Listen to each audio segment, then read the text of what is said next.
There's many new challenges emerging for businesses in this new COVID-changed era, as I've been finding out in my 150 plus interviews with leaders around the world.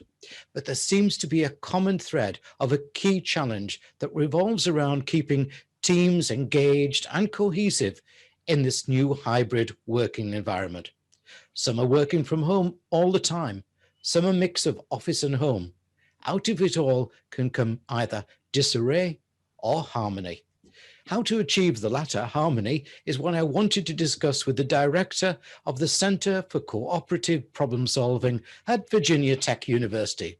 He is a renowned KAI practitioner, so please meet Dr. Curt Friedel. Welcome, Curt. Thank you. Hi, Malcolm. Thanks for having me on the show.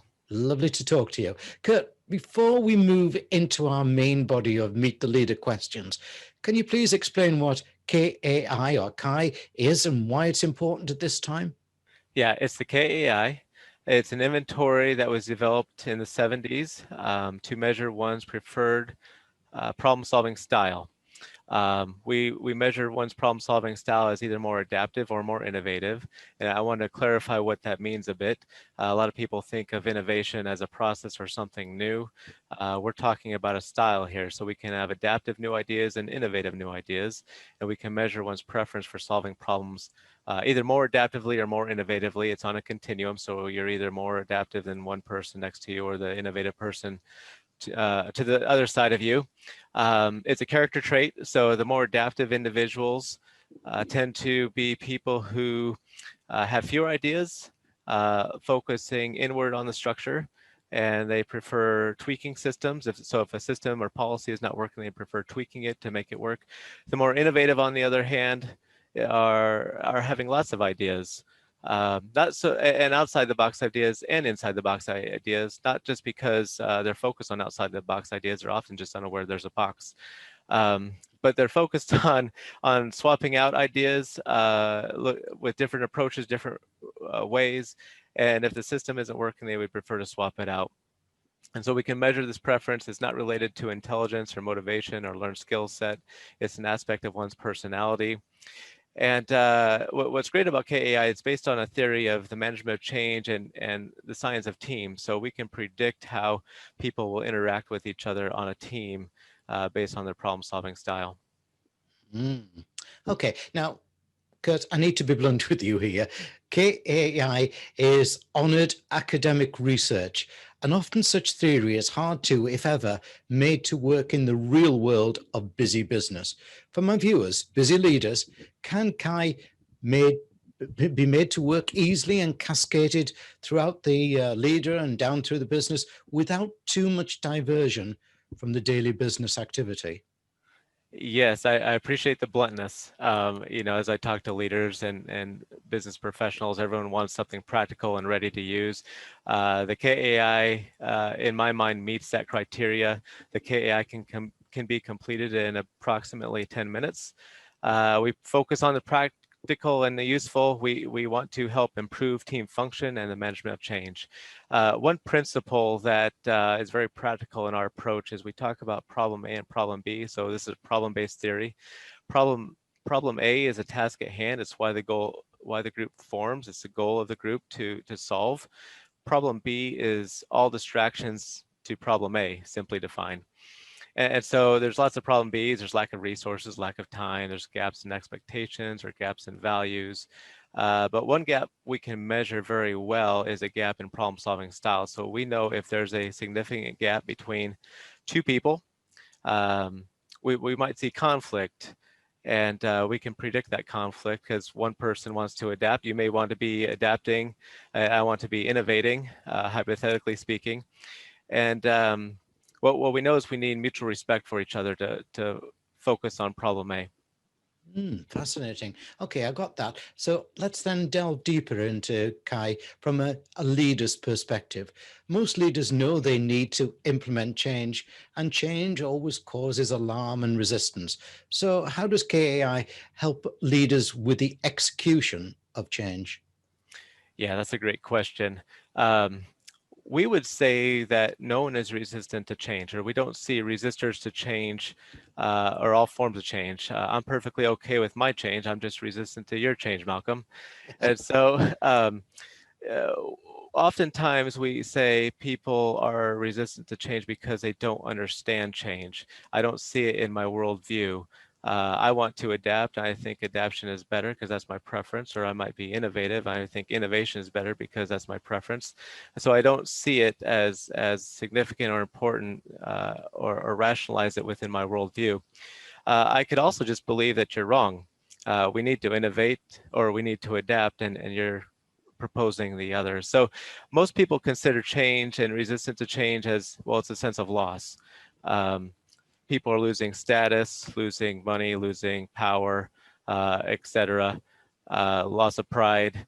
But we're offering two more options here to why people might resist some change. They don't understand the change, or they just could believe you're wrong. I like that thinking. Yeah. Now, let's now focus on the challenge of remote or even hybrid teams and the likely need for the leader himself or herself to gain new skills. First, take us back to how you see the new challenges of such remote or hybrid working in respect of both workers and leaders' cohesion. Yeah. So what really has changed in the move to remote working, excuse me, or blended learning, excuse me, I can't say that right. What's really changed in uh, how teams work together is the standard operating procedures. Um, what's happened is people now have to operate differently on the team.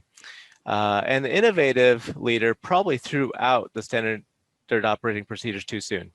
They could have been working right well, but the innovative sees the structure as too limiting. We're in a new time and it's no longer viable. The adaptive, on the other hand, may have held on to that structure for too long. The adaptive sees the structure as enabling. It's worked before, it should work again. We could just tweak on it enough till it works. And unfortunately, the answer probably lies somewhere in the middle for a lot of organizations.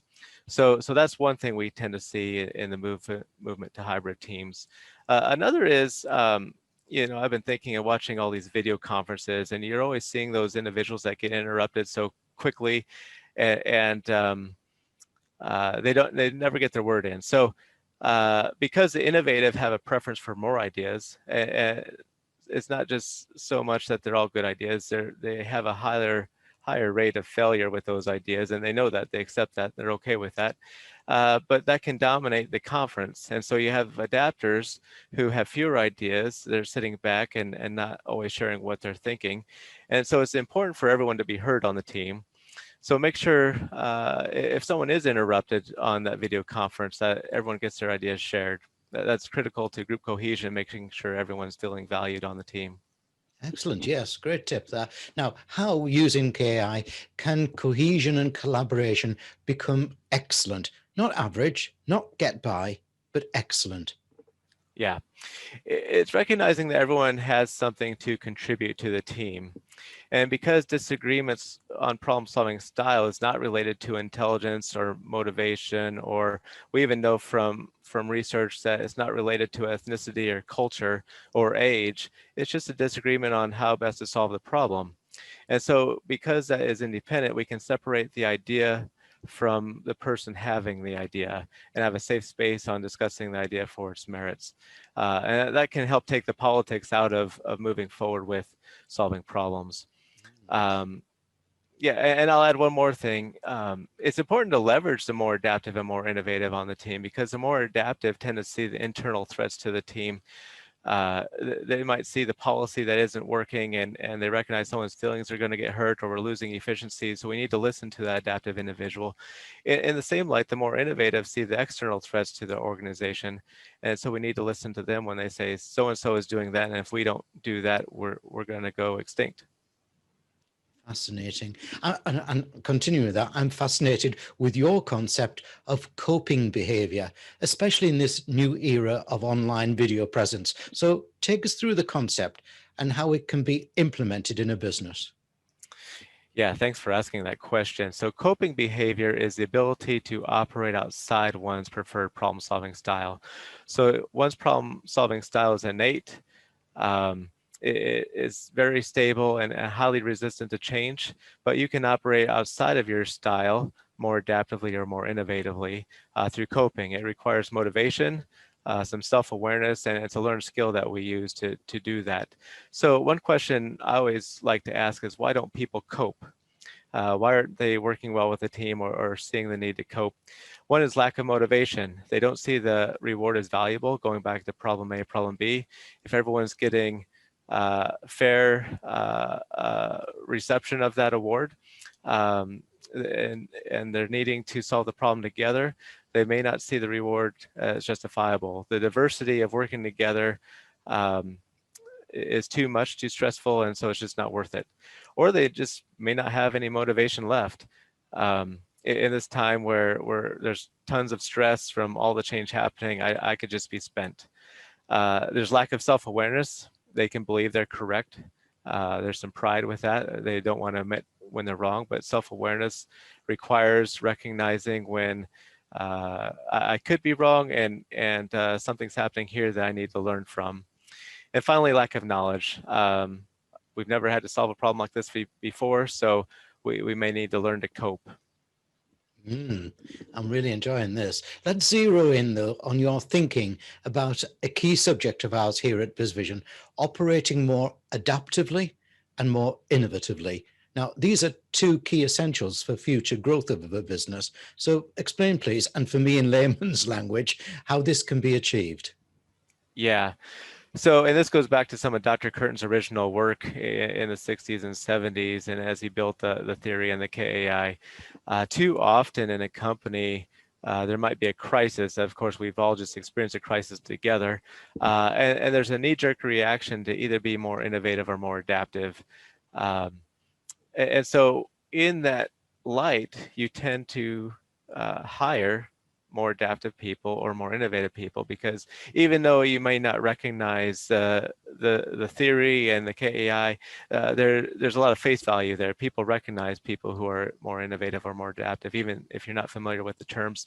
So you might hire more adaptive people, more innovative people. Suddenly you have a skew where more people are more innovative, more people are adaptive.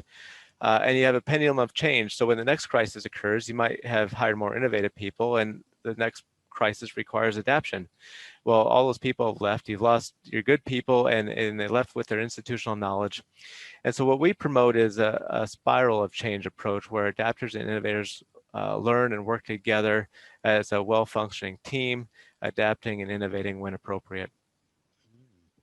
The other day, I zoomed to Portland, Oregon to meet Rebecca DeCosta, author of On the Verge, and she says that fast adaptation cannot be achieved and that businesses should concentrate on pre-adaptation. In simpler words, it's going to happen. Why wait until then? Start adapting now. We all perceive that the workplace has changed forever, yet many think it'll go back to normal. What's your thoughts, and how can KI assist with pre-adaptation? Yeah. I'm not as familiar with Rebecca Costa's work, but from what you've described, I think she's correct in that change is happening at lightning speed, faster than ever before. And instead of reacting to change, we should be proactively pursuing change.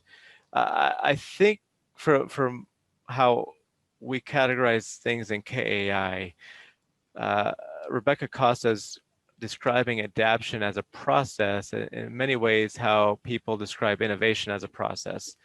And that's great, but we would say one's preferred problem-solving style is independent of process. So you can have innovators and adapters working together in the same process. We're talking about a style with KAI, an innate preference to do one or the other. Mm. Do you think the future demands new leadership skills or a re-engineering of existence or no change at all? We at BizVision, for example, believe that the conscious leader with relevant skills will be the successful one of the future. As a renowned leader of leadership courses, what's your thoughts? I believe that we all need to manage change well. Change is happening very quickly, faster than ever before. I think that's a critical skill, and that's why I am an advocate of KAI, because it's as you said, in the academic world, it's a theory and an instrument to help people manage change. I tell my students in class that change is happening so fast that the jobs you're going to be applying for don't exist yet. It's very difficult to prepare for that type of environment. And it's not just because things are just so new. It's just those job descriptions haven't been written yet, because paradigms are colliding and clashing. New technologies happening all the time. And so I think when we approach leadership here at Virginia Tech, I'm focusing on problem solving skills, critical thinking skills, and how to work well as a team, because those are the most important things I see to be successful in the future job market. Now, viewers, just before I move on to my final question with Curt, I hope you've taken note of his URL on the screen behind me there. It's so fascinating, KI. Curt, my last question. So time for my traditional granting of 3 wishes to every guest. If I give you 3 wishes for the traits of effective leaders of the future, what will your 3 wishes be? I love this question. First would be understanding of self. Knowing who you are as a person, what motivates you, what are your values, what is your purpose. Second is a grasp of reality.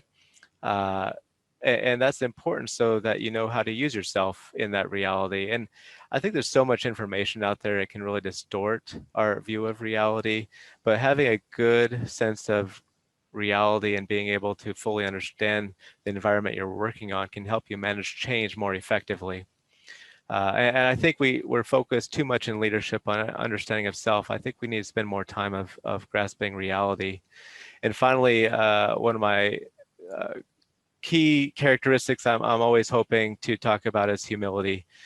Being able to admit when we're wrong and knowing when we've met our limit in ability and someone else might be able to do something better than we can. Brilliant, Curt. My guest today has been Dr. Curt Friedel, Director of the Center for Co-operative Problem Solving at Virginia Tech University and a renowned KAI practitioner. Curt, thanks for the interview. Thanks, Malcolm. This was fun. Thanks.